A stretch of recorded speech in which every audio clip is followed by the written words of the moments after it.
This took place during October of 2014 when I was 9 years old. It is absolutely true and is by far the scariest incident that's ever happened to me. It was Halloween night and I was going trick-or-treating with my friend who was a little bit older than me, Tyler. We'd hang out almost every weekend to play video games and would talk on the phone every day. This was our first night going trick-or-treating and we were hoping to get as much candy as possible. Our parents trusted us very well and allowed us to go out alone but placed the usual ground rules. Don't go too far, be back by 10, etc. Long story short, we hit up a few houses down my street and made our way over to the more wealthier side of my neighborhood. I live in a gated community where some houses were bigger than others, meaning that there would be more candy up for grabs. We make our way over to the other side of our neighborhood, and right when we get there, we see a parked car on the side of the road.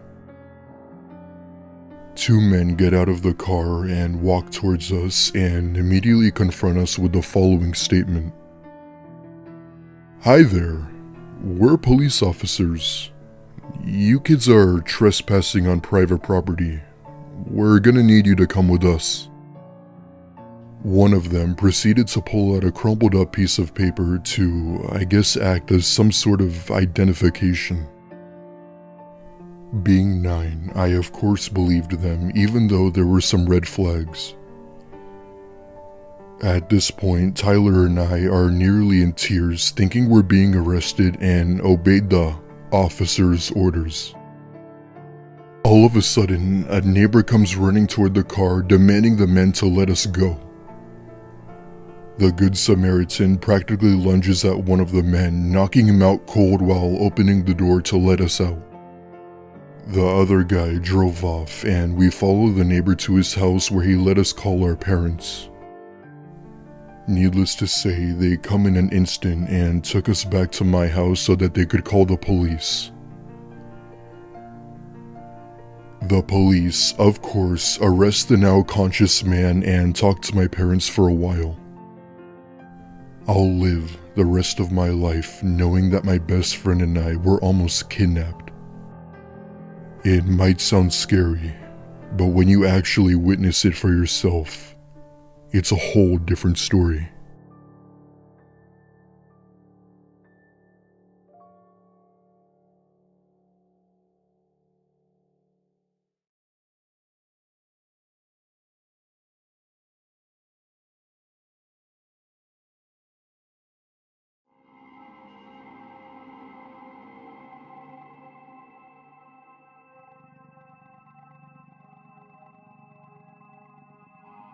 I hate Halloween for many reasons. I have to answer the door every 10 minutes. I have to pretend that I'm excited to give bratty kids free candy. I have to stay inside, because running on a road filled with crazy running children gives me panic attacks. I plop down in a chair by the window. Hordes of children in garish costumes ran down the sidewalks.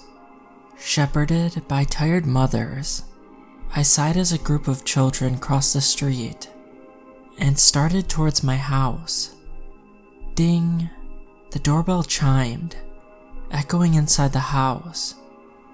I heaved myself up, grabbing the bag of Milky Ways and walked towards the door. Trick or treat! 5 kids stood on the doorstep. A few princesses, a Batman, and a devil. I unceremoniously grabbed handfuls of candy and plopped them in each kid's bag. One murmured thank you. The rest were ungrateful little brats. "Can I have more?" I looked up. The devil kid was staring at me, holding out his bag.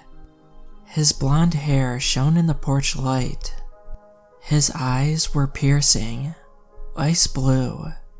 There was something oddly familiar about him, but I couldn't place it.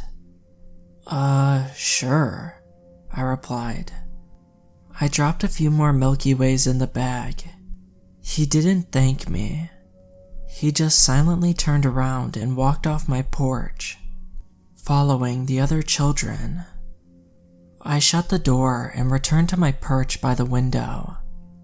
I watched as the 4 children walked off my lawn, joining a mother at the end of the driveway.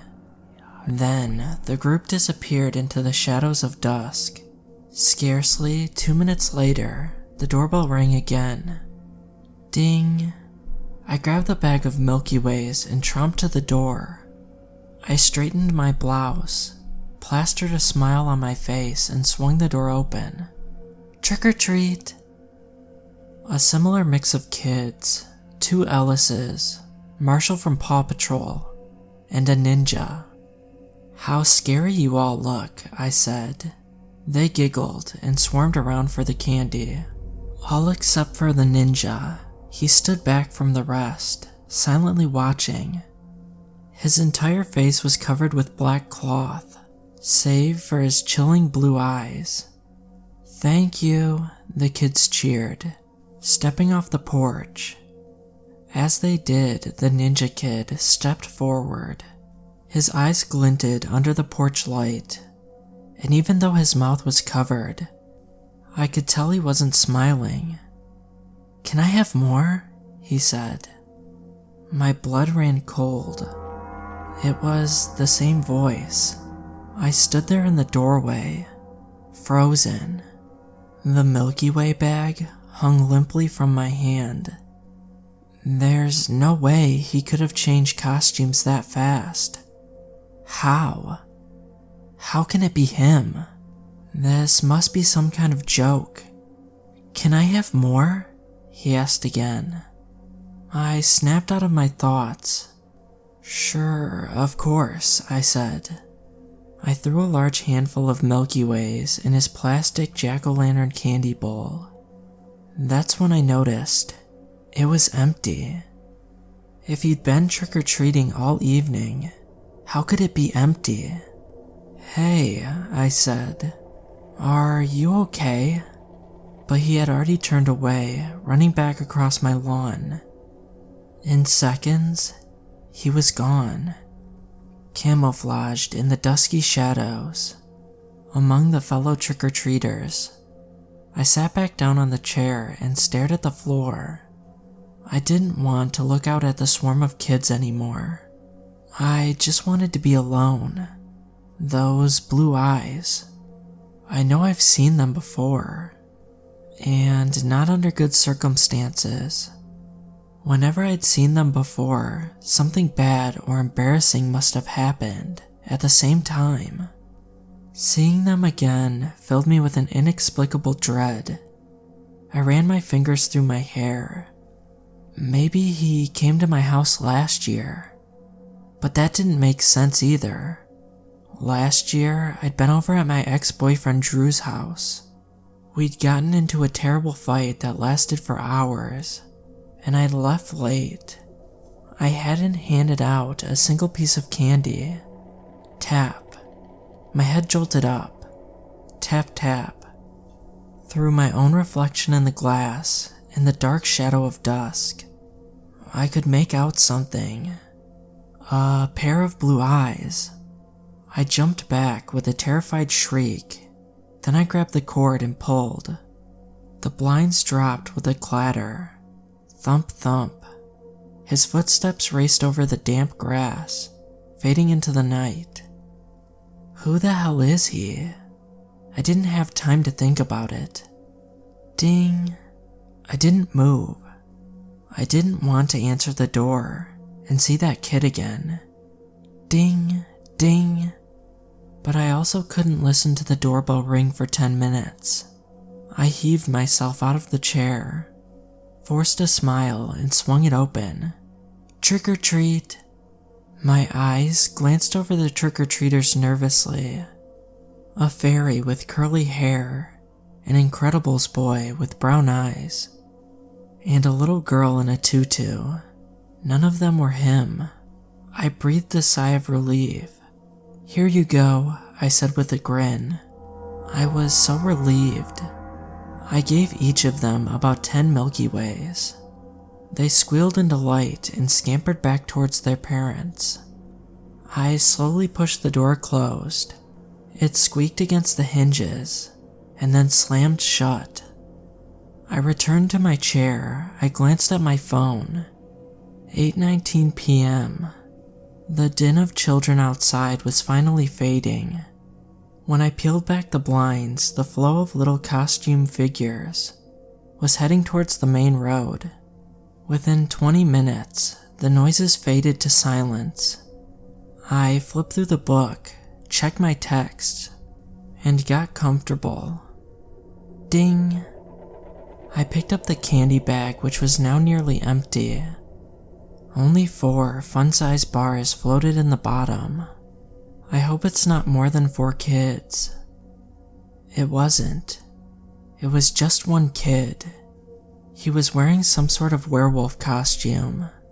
The outfit was black tufts of fur, haphazardly taped to his body. On his head was a hideous mask. The plastic snout was contorted into a snarl, revealing yellow teeth. Fake blood dripped from its mouth, caking the fur on his shoulder. "Do you want some candy?" I asked, my voice starting to waver. I glanced at the road. It was empty. All the kids were gone. A terrible dread sunk in my heart. My hand quivered on the doorknob. "Can I have some more?" I slammed the door shut in his face. I clicked the locks. I ran to the back door and locked it. I closed the windows. Then I threw myself into the chair and sobbed. The costume was familiar, horribly familiar. The yellow, sightless eyes, the pointed, plastic teeth, familiar and alien all at once. I wrapped my arms around my knees and sat there, motionless on the couch, listening to the silence. Thump. I jolted up. Thump. My heart throbbed in my chest. I whipped around, looking for the source of the noise. "Hello?" I called. Thump. It was coming from the living room. I squinted in the shadows, trying to make sense of the shapes. I could see the silhouette of the floor lamp near the window, the bulky outline of the couch. Something stood between them. Something short with a horrible contorted face. "Can I have more?" The voice quietly called out of the darkness. "How? How did you get in here?" I scrambled back into the family room. The golden light enveloped me. I felt slightly better. He's probably just some lost kid, I told myself. I'll call the police. They'll find his parents. It's all just some misunderstanding. "We'll find your parents, okay?" I said, choking back the fear. "Let me just make a call. We'll get you home safe, okay, buddy?" He didn't reply. Instead, he took a slow step forward. As he came towards the light, I saw there was something terribly off about him. His head was tilted strangely to one side. His left arm was twisted and mangled. With each step, his body lurched forward unnaturally. "Are you okay?" I asked. Silence. The fake blood that dripped from the werewolf's snout now soaked him. His pale little hands were now covered in the red, shiny liquid. The black outfit glistened in the light. The fur was caked and matted. "Can I have more?" I backed into the family room. I fumbled for my phone. It was gone. I grabbed at anything I could find, and my hands latched on to the nearly empty candy bag. "This?" I asked. "Is this what you want?" The child didn't reply. He took a step forward. "Here, you can have it." In my terrified state, I threw it at him. The bag bounced off his chest and landed on his feet. He didn't pick it up. "Can I have more?" "I gave you more." He looked at me with those horribly familiar yellow eyes. Then, he stopped. He stood just a few feet from me, bloody hands hanging stiffly at his sides. I took a step back and hit the wall. I was cornered. "Who are you?" I yelled. My plan to stay calm and call the police was long gone. I descended into panic. "Why won't you leave me alone?" The tiny black pupils fixed on me, and he spoke. For the first time, he didn't ask for more. "Do you remember me?" "What are you talking about?" "Do you remember what you did to me?" His high-pitched, lisping voice was muffled through the mask. "Do you remember what you did to me 1 year ago?" 1 year ago. 1 year ago on Halloween night. How could I forget? I was storming out of Drew's house, fuming, swearing I'd never see him again. Slam. The sound of my car door cut sharply through the night. The engine revved underneath me. The headlights blinked on in the darkness.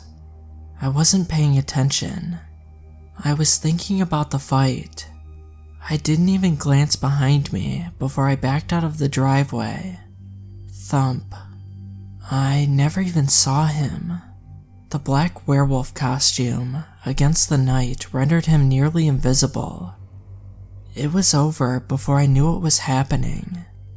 When I ran out of the car and saw the broken, mangled body of a little boy in a werewolf costume, and ripped the mask off to see his lifeless eyes staring back at me, I didn't call the police.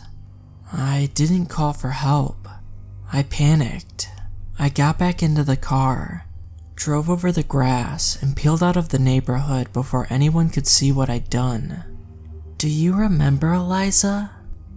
The child cocked his head at an even greater angle as he stared at me through the mask. "Do you remember now?" "Do I?" I choked through sobs. "I'm so sorry. I didn't mean to. I was upset. I wasn't paying attention." "Can I have more?" I looked up. He'd taken off his mask. The left side of his head was crushed. Blood dripped down his face, staining his pale skin, caking his blonde hair. One ice blue eye was squashed deep into its socket. The other was perfectly intact. His neck was bent at a horribly unnatural angle. "Can I have more?" he asked. His lips parted to reveal shattered teeth, a scarred tongue. "Can you have more what?" I asked. "Can I have more time?" "More time?" "More time alive."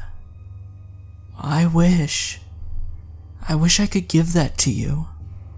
My breath shuddered in my throat. "I wish I could give you life." "You can," he replied. His voice suddenly became raspier, darker. "Just give me yours."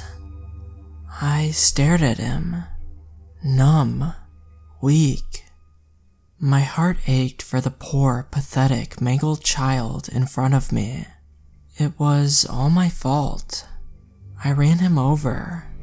I did this to him. "I can't give you mine," I said. I backed away further into the room. He advanced quickly, walking towards me in swift strides.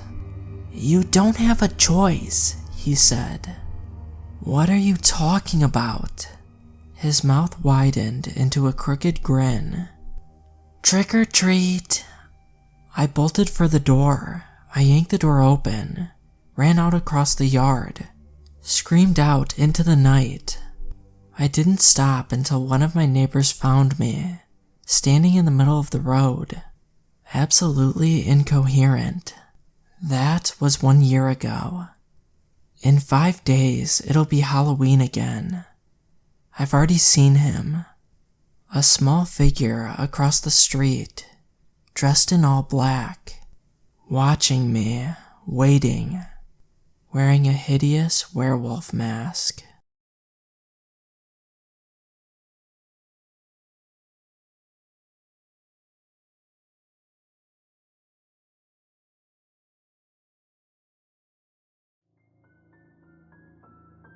For a little bit of context, I'm a female, and this happened on Halloween night of 2018, and I was working at the wildly popular Spirit Halloween store. It wasn't the best job, but I was struggling financially to keep up with my college tuition and rent, so I really needed the money.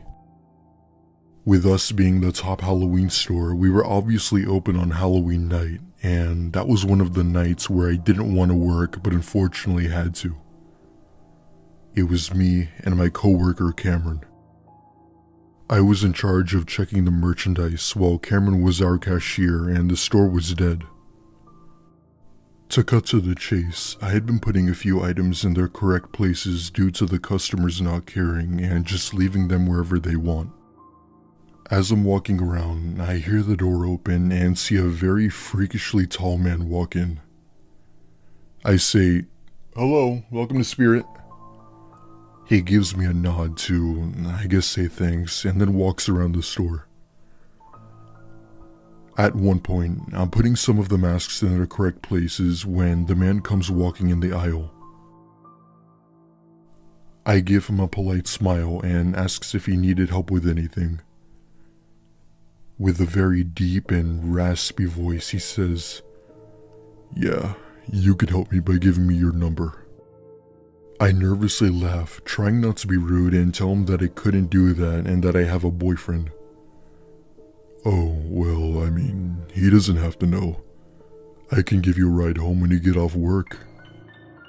I tell him no thank you and that I have a ride, but would be more than happy to help him with anything else. He gave me a firm no and then left out the door, clearly upset that it didn't go his way. When I told Cameron about the guy, he was just as creeped out as I was. Cameron, being the good friend he was, offered to take me home since he actually had a car. I gladly accepted and thanked him. Fast forward till around closing time, we clean everything up and I clock out and close the store. While walking to his car, I saw the man in an old Honda Civic staring right at me with a look I can't even seem to forget about. It was the kind of look you'd give when you're angry about something, as if he'd be back for me. I ended up telling my boss the whole ordeal, and he asked Cameron if he could drive me home for the remainder of my time working there since we only had a week left. Seeing as Spirit was a seasonal store, we had only worked for about 2 months. I am forever grateful that Cameron had offered me a ride that day, because I had no idea of that man's intentions.